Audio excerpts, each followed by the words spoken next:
पहले भी मुख्यमंत्री थे, आज भी और कल भी रहेंगे।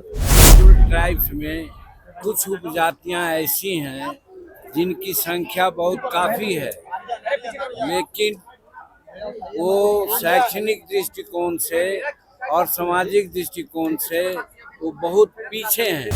देखिए, राजनीति की अगर बात है तो विपक्ष को ये डिफिनेशन ही नहीं पता है राजनीति का क्या मतलब है, वो क्या कर रहे हैं।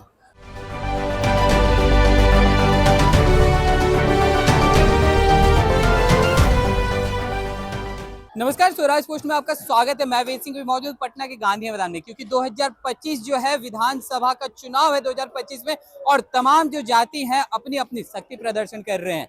आज आप हमारे कैमरे के माध्यम से देख सकते हैं कि यहाँ पे दलित समागम का आह्वान किया गया था हिंदुस्तानी अवाम मोर्चा की तरफ से, जिसमें मुख्य तौर पर जीतन राम मांझी मौजूद थे, संतोष सुमन मौजूद थे और बिहार सरकार के डिप्टी सीएम सम्राट चौधरी भी मौजूद थे। और इस बीच लगभग 20,000 से ज्यादा जो लोग हैं वो यहाँ पटना के गांधी मैदान में पहुंच चुके थे। खचाखच भीड़ हुई थी। क्या कुछ कह रहे हैं आज जो यहाँ पे समागम हुआ है उसके बारे में, पहले तो आप सुने कि डिप्टी सीएम सम्राट चौधरी का क्या कहना है।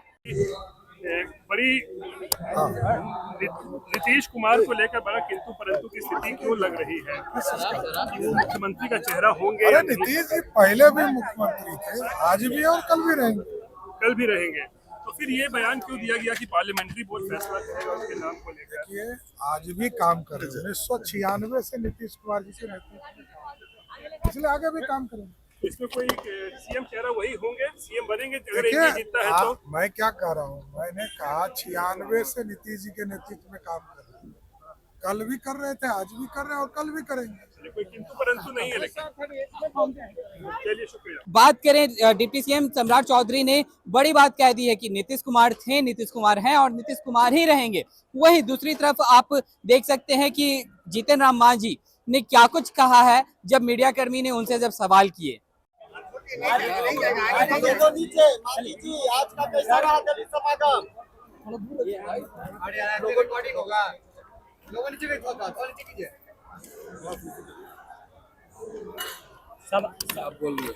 समागम को लेकर आज मुख्यमंत्री नीतीश कुमार, उप मुख्यमंत्री सम्राट चौधरी और आप खुद उपस्थित थे। कई सारी बातें आपने कही दलितों को लेकर, दलित समाज को लेकर, तो आज क्या कहेंगे समागम को लेकर, आगे क्या होना चाहिए? देखिए, ये दलित समागम बुलाने का यही उद्देश्य था कि शेड्यूल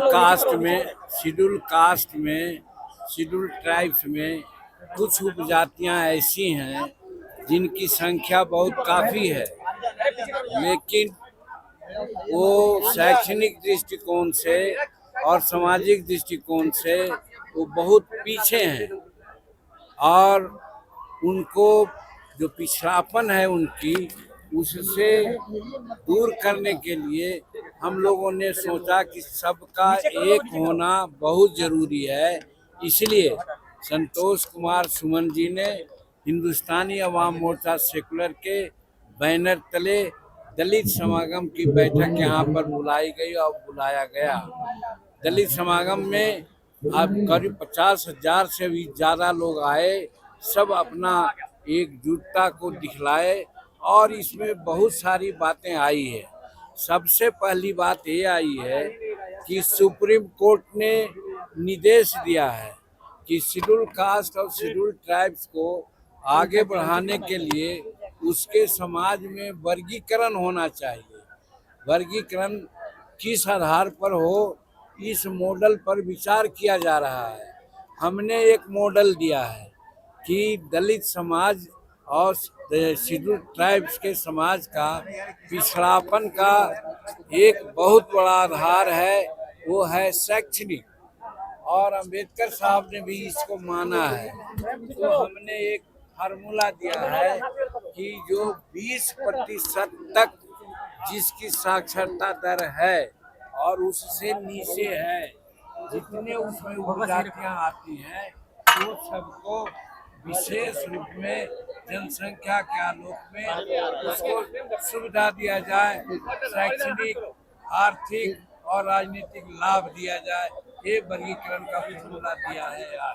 दिलीप जायसवाल ने एक फाइट दिया है, ये कहा है कि आने वाला जो विधानसभा चुनाव होगा उसमें मुख्यमंत्री तय होगा, कमेटी तय करेगी, इसको कैसे लेते हैं आप? प्राय यही होता है, प्राय यही तय होता है, लेकिन किसी के चेहरा पर जरूर लड़ा जाता है। इस बार आज भले कहे हों हमको पता नहीं है, लेकिन ये बात हम लोगों ने भी सुनी है कि 2025 की लड़ाई हम लोग नीतीश कुमार के चेहरा पर लड़ेंगे और टारगेट है कि 225 सीट एनडीए के लोग हम लोग प्राप्त करेंगे। नीतीश कुमार के बेटे निशांत कुमार के आने के लिए सियासत बहुत गर्मा गई है। निशांत कुमार को लेकर विपक्ष भी लगातार कई बातें कह रहा है। विपक्ष का अपना काम होता है, इसमें सियासत गरमाने की क्या बात है। वो युवक है, राजनीति में आने लायक है, अगर राजनीति में आना चाहता है तो हम लोग उसका स्वागत करेंगे। तेजस्वी यादव कह रही है कि बीजेपी जदयू को खा जाए, जदयू को खत्म कर देगी बीजेपी। हर हारने वाला आदमी, जो मार खाने वाला आदमी है, यही कहता है अगर हम ऐसा करेंगे तो वो लोग तो मार खाए हुए आदमी है, चुराए हुए आदमी है, कुछ भी बोल सकते हैं। उनके बात बोलने का कोई अर्थ नहीं होता है। बिहार की जनता मन बना लिया है नरेंद्र मोदी जी का नेतृत्व भारत में, और बिहार में नीतीश कुमार का नेतृत्व में एनडीए के चुनाव हम लोग लड़ेंगे और 225 सीट प्राप्त करेंगे। तो आपने साफ तौर पर सुना कि उन्होंने दलित समाज के हित के बारे में उन्होंने कहा, और यहाँ पे उन्होंने सरकार के सामने प्रस्ताव भी रख दिए हैं कि दलित समाज को बढ़ाने का काम है। और अब अगर देखा जाए तो संतोष सुमन, बिहार सरकार के मंत्री है संतोष सुमन, उन्होंने क्या कुछ कहा, पहले चलकर आप इस वीडियो को सुने। जुटान है, ये जुटान इस बात का परिचायक है कि दलित एक है, दलित एकजुट है, दलित को कोई तोड़ नहीं सकता, और दलित जब एक हो जाएगा तो उसको कोई हरा नहीं सकता। यहाँ से जो ऊर्जा निकली है, यहाँ से जो संवाद निकला है, यहाँ से जो विचार निकला है, आने वाला चुनाव में एनडीए के लिए लाभदायक होगा। हर बूथ जीतने का हम काम करेंगे। मुख्यमंत्री भी यहाँ पहुंचे, सम्राट चौधरी भी पहुंचे, क्या कुछ संकेत देना चाह रहे हैं? देखिए, हमने आग्रह किया था सभी लोगों से, माननीय मुख्यमंत्री जी आए, माननीय मुख्यमंत्री जी आए, उनको हम धन्यवाद देते हैं। उन्होंने आकर के अपना आशीष बदन जो दलितों को, इन युवाओं को दिया, उनसे, इनके बातों से, इनके वक्तव्य से निश्चित तौर पर हमारे युवा, जो दलित के युवा हैं, वो आए हों, कुछ सीख के जाएंगे, जो आने वाला चुनाव में बहुत लाभदायक होगा, और उनके विकास में भी, उनके जागरूकता में भी, उनके समाज में भी ये लाभदायक है। संतोष जी, विपक्ष हमलावर है, कह रहा है कि ये खाली उनके वोट बैंक के लिए ये राजनीति कर रहे हैं, उनके तमाम जो दलित है उसको एकत्रित। देखिए, राजनीति की अगर बात है तो विपक्ष को ये डिफिनेशन ही नहीं पता है राजनीति का क्या मतलब है, वो क्या कर रहे हैं। वो अगर इस तरह की बात बोल रहे हैं तो क्या वो राजनीति नहीं है? तो राजनीति एक अपने आप में व्यापक है, राजनीति का डिफिनेशन बहुत बड़ा है। उनको समझ में नहीं आता है कि राजनीति किसे कहते हैं, उनको सीख लेना चाहिए। कोई भी हम काम करते हैं जनता के लिए करते हैं, और जनता के लिए की कोई भी काम वो राजनीति के द्वारा होता है, सामाजिक कार्य भी राजनीति के द्वारा होता है।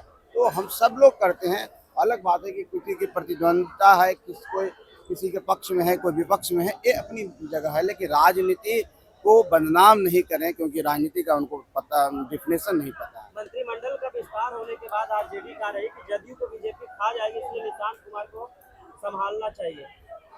देखिए, बीजेपी क्या कह रही है, मैंने जदयू को राजद क्या कह रहा है, इस बात की हम उस पर कोई टिप्पणी नहीं करना चाहते हैं।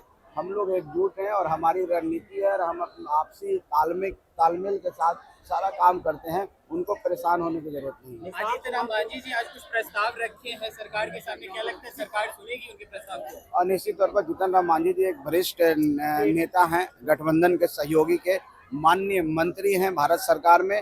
और जैसा कि श्री जीतन राम मांझी जी प्रस्ताव पढ़ रहे थे सफाई कर्मी के बारे में, आयोग गठन के, हम बगल में बैठे हुए थे माननीय सम्राट चौधरी जी के पास। उन्होंने कहा कि हम लोग इस पर बात करेंगे और इसको हम लोग पूरा करने की कोशिश करेंगे। आज की दलित समागम से क्या लगता है 2025 के चुनाव का तैयारी आज से शुरुआत हो चुकी है? जी, निश्चित तौर पर कोई भी कार्यक्रम होता है उसके पीछे बहुत सारे चीज छिपे होते हैं, आप उसको उस रूप में भी ले सकते हैं। सर, राजनीति एंट्री होने की बात हो रही है निशांत कुमार का, देखिए, अगर वो आना चाहते हैं तो हम लोग स्वागत करेंगे। तो आपने साफ तौर पर सुना कि आज लगभग 20,000 से ज्यादा लोग जो है दलित समाज के आज पटना के गांधी मैदान में मौजूद थे। और तो और उन्होंने साफ तौर पर संतोष सुमन ने भी कह दिया है कि दलित समाज के को आगे बढ़ाने की बात है। और उनकी जो प्रतिक्रिया थी निशांत के ऊपर भी, क्योंकि निशांत जो है नीतीश कुमार के बेटे, वो भी काफी चर्चा में है, क्या कुछ कह रहे थे, आप सुन रहे थे इस वीडियो के माध्यम से। तो चलिए और भी ऐसे तमाम खबरों का सिलसिला इसी प्रकार बना रहेगा स्वराज पोस्ट पे। अपनी प्रतिक्रिया को हमारे कमेंट बॉक्स में जरूर साझा करें। धन्यवाद।